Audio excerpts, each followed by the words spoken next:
So I feel like there's something we need to address after the countless comments I've seen going around NBA Twitter, not even just from Bulls fans, but non-Bulls fans as well.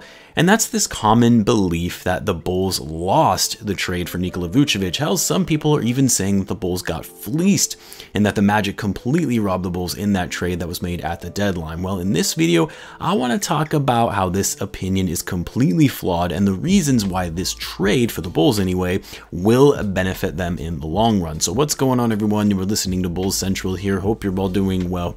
So I think most of us know the details of the Vucevic trade that was made at the deadline, but I'll likely just give you a quick recap for you guys.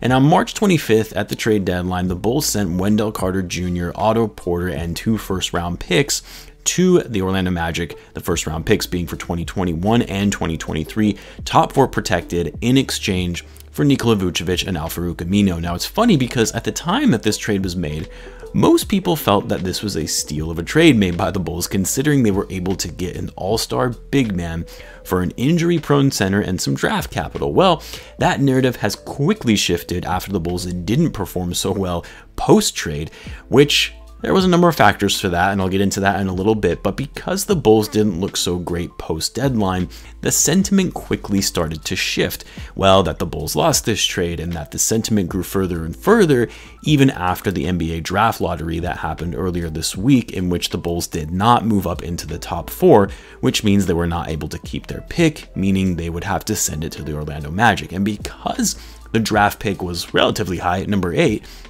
now you see fans popping off saying that the Bulls straight up lost this trade and there's no way of getting around it. Let me first start by saying, I don't think either team got fleeced in this trade, okay? Like, me making this video doesn't mean that the Magic got fleeced by the Bulls in this trade either, because this trade actually worked out for both sides in the direction that their respective teams were going. The Bulls, with a new front office and the emergence of Lavine, knew they needed to fast track a window for maximizing his prime and start building around him now, rather than just having a bunch of project pieces that are still in need of development. While the Magic, on the other hand, were going into a full rebuild mode, so this trade allowed them to bring in a young big man in Wendell Carter Jr. and 2 first-round draft picks to help them build going further. While the Bulls get a 2-time All-Star big man who is putting up over 24 and 11 in Nikola Vucevic. Now, the common thing I have seen from NBA fans is that because the Bulls did not fall into the top 4 and therefore now have to send their pick to Orlando, and because this was a relatively high draft pick, that's what really made the Bulls lose this trade. Because had the Bulls moved up into the top 4 and they got to keep their pick, that now puts them in a position where they would now have a very high lottery pick and they would still have Vucevic from the trade. And although, yes, that is true, adding a top 4 pick would have been huge for the Bulls for the reasons that I just talked about. And even though I made a video on how if the Bulls land a top 4 pick, that this changes everything for the future of the franchise, but the fact of the matter is, the Bulls weren't expected to keep that pick.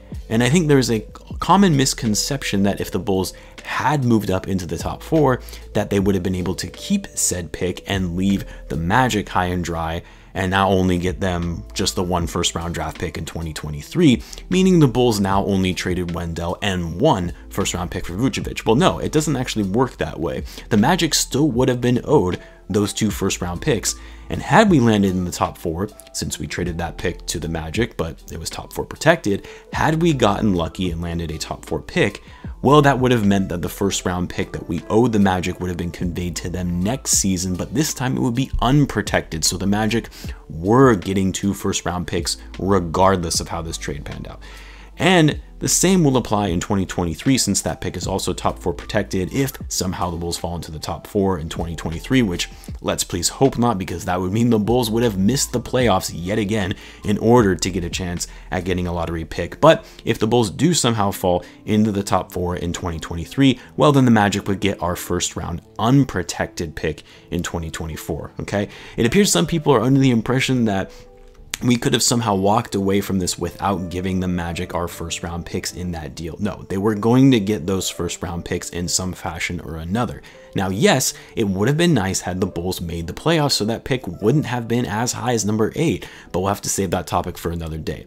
The point is, trading Wendell Carter Jr., who most Bulls fans were always frustrated with anyway, because he was always either injured or just played soft when he was available and on the court, and a number 8 pick for an all-star big man who is a stretch 5 who shoots incredibly well from outside and is a beast on the boards and on a relatively friendly contract for his level of productivity, that is not a bad trade. Obviously, as Bulls fans, it was disappointing that even after the trade, the Bulls couldn't get it together and make a run at the playoffs. In fact, you could argue they even looked worse post-trade. But the fact of the matter is mid-season trades more often than not don't show initial results in that season that the trade was made. This usually becomes more apparent after the following season, after new trade acquisitions have had a full off season together, a training camp to familiarize themselves with the new coaching system.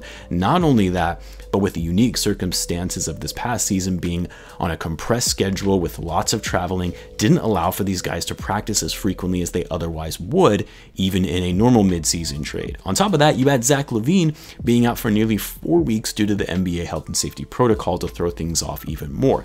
Yeah, you're not going to see the best results or a semblance of consistency in terms of a team's play based on all those circumstances.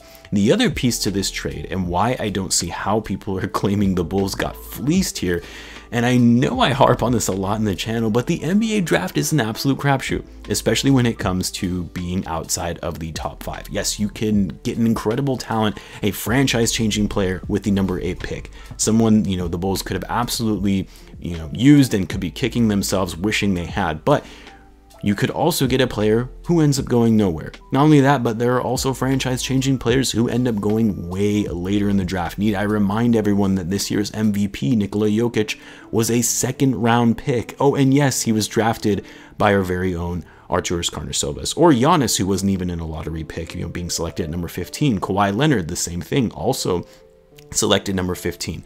So yes, it would have been nice had the Bulls landed in the top 4. That would have enabled them to make, many moves this offseason, whether it be trading that pick or drafting a top tier young player. But we also weren't expecting to keep that pick. And the number 8 pick is really a toss up in terms of whether said player at that pick will amount to anything. For a bit of history, the number 8 picks in the draft from the last 10 years are as follows: Obi Toppin, Jackson Hayes, Colin Sexton, Frank Ntilikina, Marquise Chris, Stanley Johnson, Nick Stauskas, Kentavious Caldwell-Pope, Terrence Ross, Brandon Knight, and Al-Farouq Amino.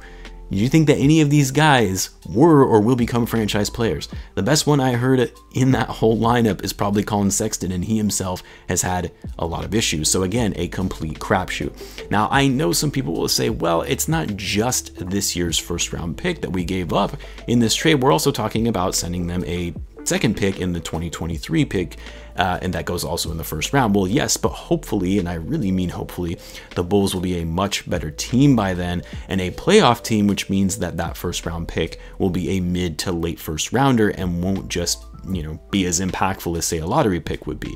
But even if it does end up being a lottery pick, well, the Bulls still have it top 4 protected, and the Bulls still have their first round pick in 2022. It's not like the Magic own all of our draft picks for the foreseeable future without any opportunity for the Bulls to bring in new, young, and talented players. So in short, to this very long-winded explanation, the Bulls did not lose this trade to the Magic. The Magic got what they needed given where they are in their franchise direction and going into a rebuild, and the Bulls got what they needed in landing another all-star to put alongside Zach Lavine, which was necessary considering even if they want to have a shot at retaining Lavine when he becomes a free agent next season, they're going to need to get him some help and start winning now rather than continuing to build through the draft.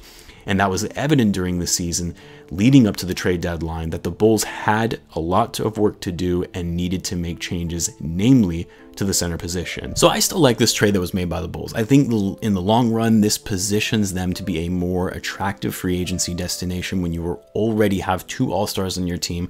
I think with a full offseason under their belts, a proper offseason with a full training camp and preseason, unlike this past year, will help them immensely. And I like it because we now finally have a front office that is looking to win now and make aggressive moves to get there rather than just continuously stockpiling draft picks and in a perpetual state of rebuilding.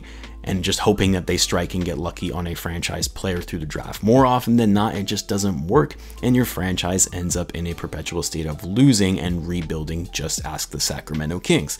I want to know what you guys think, though. Do you think that the Vucevic trade will pay off for the Bulls in the long run, or did they in fact lose out on this trade to the Magic? Let me know in the comments, and as always, be sure to subscribe if you're a Bulls fan, as I do post daily Bulls content. Thanks again for tuning in, guys, as always, and I will catch you in the next one.